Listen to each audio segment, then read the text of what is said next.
Assalamualaikum warahmatullahi wabarakatuh. Perkenalkan, nama saya Syahri Pasastia Dharma, nomor absen 34. Saya sebagai presiden akan menjelaskan tentang negara Kokwetopia. Kami menyebut diri kami Kokwetopia. Nama ini berasal dari Kokwet yang memiliki makna mendalam bagi kami. Dalam bahasa kami, Kokwet menggambarkan sifat kami yang ceria, ramah, dan selalu ingin menarik perhatian dengan keindahan yang kami miliki. Kami percaya bahwa setiap individu di Kokwetopia adalah cerminan dari keindahan alam dan budaya yang kaya.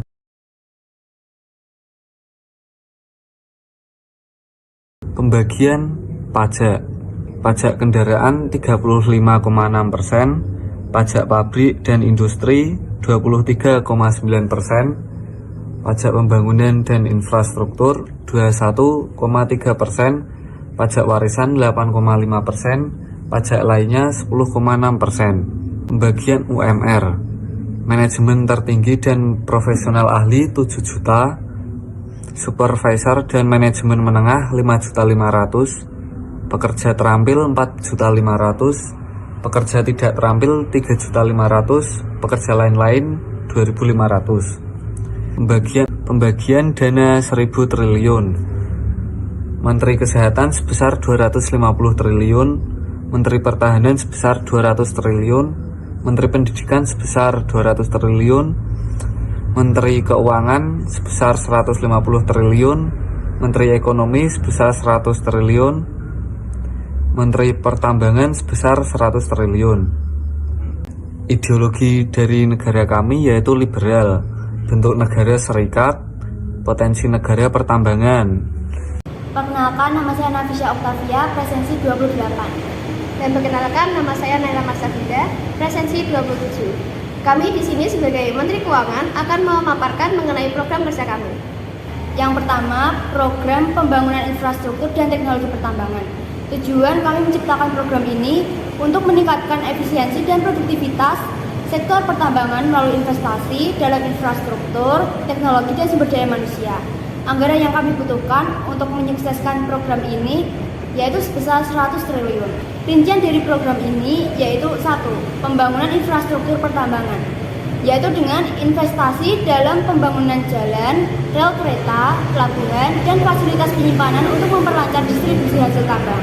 Dan yang kedua, penerapan teknologi canggih, yaitu dengan mendorong penggunaan teknologi modern dan eksplorasi dan pengolahan sumber daya tambang untuk meningkatkan produktivitas dan mengurangi dampak lingkungan. Dan yang ketiga, pelatihan sumber daya manusia, yaitu dengan cara mendirikan pusat pelatihan untuk meningkatkan keterampilan tenaga kerja lokal di bidang pertambangan dan teknologi informasi.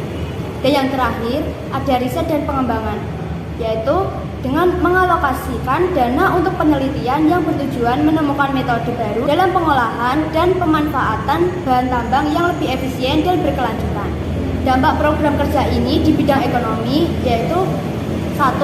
Meningkatkan produksi dan pendapatan dari sekitar pertambangan. Dan yang kedua, menyediakan lapangan kerja baru dan meningkatkan kualitas hidup masyarakat di sekitar daerah pertambangan.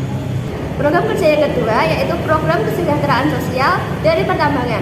Tujuan kami menciptakan program kerja ini untuk meningkatkan hidup masyarakat dengan memakai dana dari tambang. Anggaran yang kami perlukan untuk menyukseskan program kerja ini yaitu sebesar 67 triliun rupiah.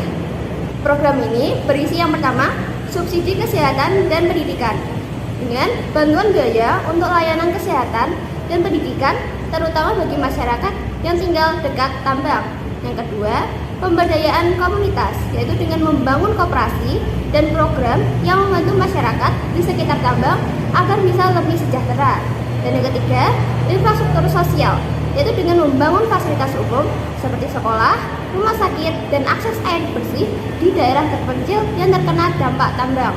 Yang keempat, penanggulangan kemiskinan, yaitu dengan memberikan bantuan uang atau jaminan sosial untuk keluarga miskin yang terdampak dari perubahan ekonomi di sektor tambang.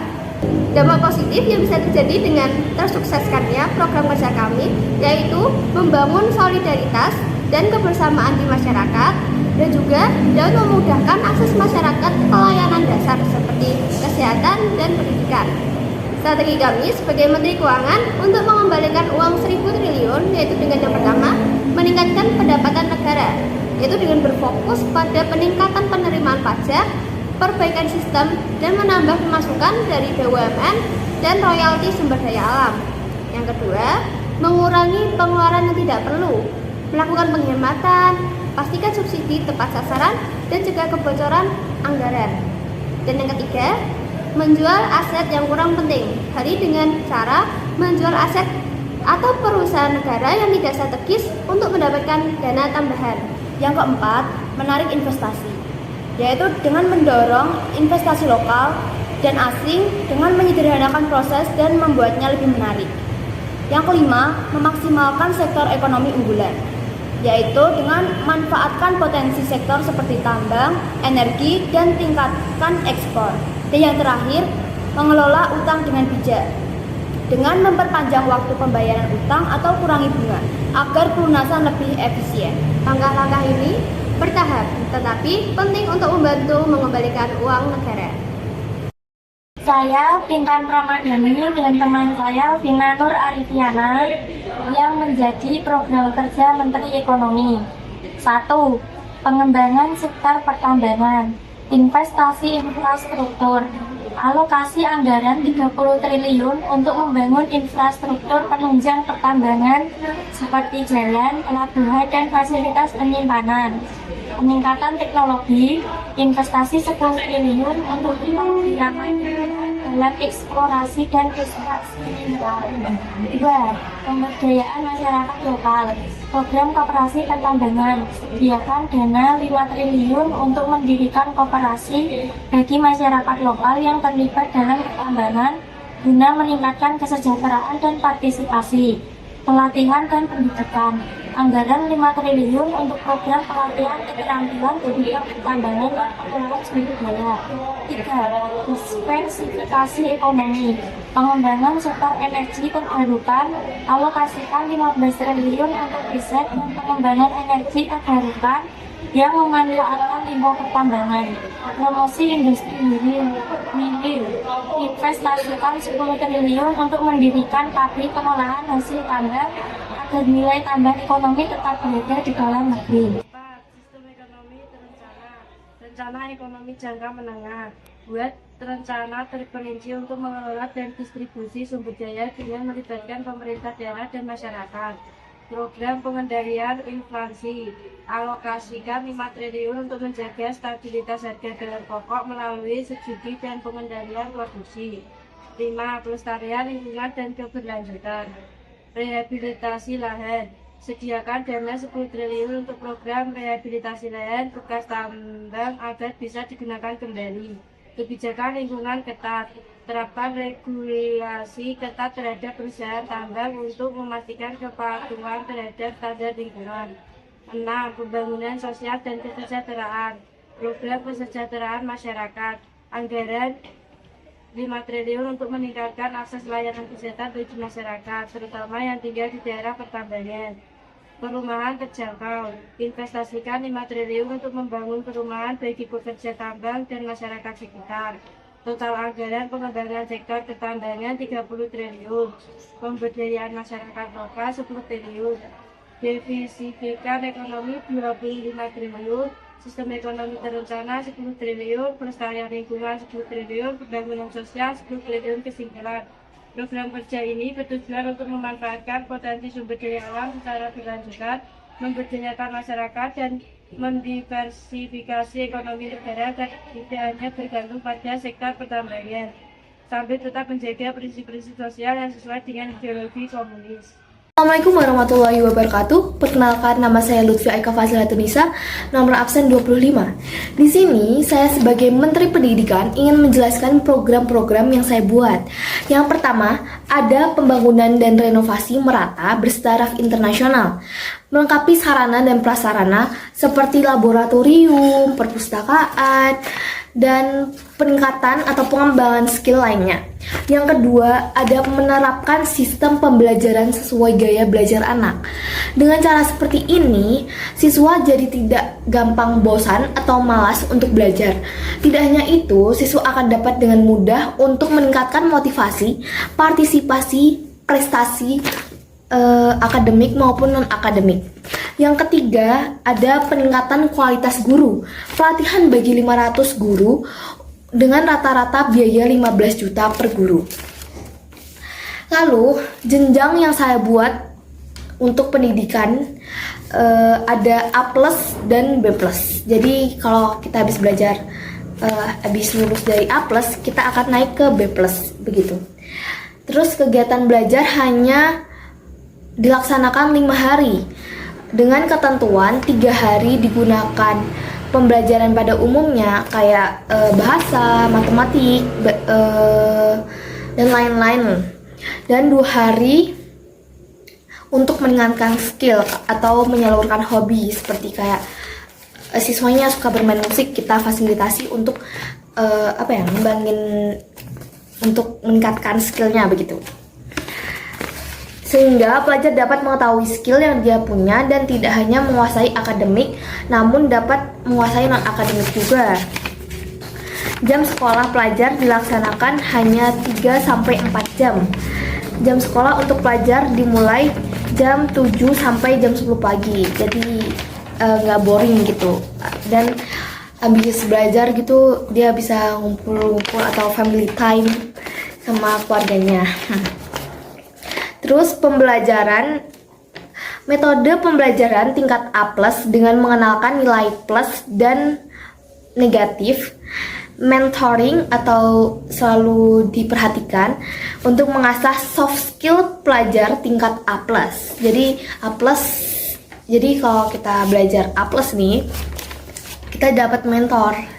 Jadi dapat kayak ya intinya mentor gitu. Terus kita ajarin soft skill gitu, gak hanya di rumah tapi di sekolah juga. Karena sopan santun diutamakan kan. Terus yang kedua, metode pembelajaran tingkat B+, pembelajaran untuk bekal ke dunia kerja dan perlu mentor yang cukup kuat tentunya. Jadi nggak masih kayak. Program Kementerian Kesehatan sendiri ada 2, yaitu di bidang kesehatan dan di bidang ketertiban. Yang di bidang kesehatan ada membuat program pemeriksaan kesehatan gratis bagi masyarakat yang kurang mampu. Layanan yang diberikan bisa berupa pemeriksaan fisik dasar, pemeriksaan laboratorium sederhana, konsultasi dengan tenaga media, pemberian obat-obatan, dan edukasi kesehatan. Contoh kegiatan yang bisa dilakukan yaitu kunjungan rumah ke rumah, posko kesehatan, kerjasama dengan puskesmas, dan kampanye kesehatan. Manfaat program pemeriksaan kesehatan gratis yaitu deteksi dini penyakit, meningkatkan akses kesehatan, meningkatkan kualitas hidup, dan membangun kesadaran masyarakat. Program Kementerian Kesehatan sendiri di bidang ketertiban ada lingkungan hidup, contohnya seperti pengelolaan sampah, yaitu pengumpulan, pengangkutan, dan pengelolaan sampah secara benar. Yang kedua, pengendalian pencemaran air, yaitu mengurangi atau menghilangkan zat-zat pencemar yang masuk dari sumber air. Yang ketiga, pengendalian pencemaran udara, yaitu mengurangi emisi gas buang kendaraan bermotor dan industri. Yang keempat, ada pelestarian hutan, yaitu melindungi hutan dari penebangan liar dan kerusakan. Yang kelima, ada rehabilitasi lahan kritis, yaitu memulihkan lahan yang rusak akibat aktivitas manusia. Dan yang terakhir, peningkatan kesadaran masyarakat, yaitu memberikan edukasi kepada masyarakat tentang pentingnya menjaga lingkungan. Tujuan dari penertiban lingkungan itu sendiri, yang pertama mencegah dan mengurangi pencemaran, yang kedua melindungi keanekaragaman hayati, yang ketiga mencegah kerusakan lingkungan, yang keempat meningkatkan kualitas hidup, yang kelima mendukung pembangunan berkelanjutan, dan yang terakhir mencegah timbulnya penyakit. Assalamualaikum warahmatullahi wabarakatuh. Saya Rahmat Josal. Saya Kevin. Sini saya akan menjelaskan program kerja dari kami Menteri Pertambangan. Menteri Pertambangan 1. Memulihkan dan bekas tambang, mengalihkan lahan bekas tambang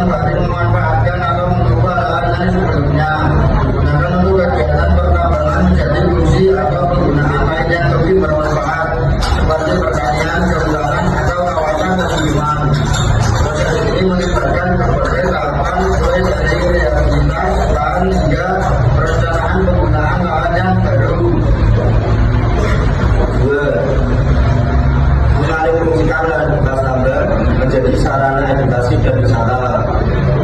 Mengalihfungsikan aktivitas tambang menjadi sarana edukasi dan wisata adalah salah satu cara yang kreatif dan berkelanjutan untuk memanfaatkan lahan yang telah direklamasi.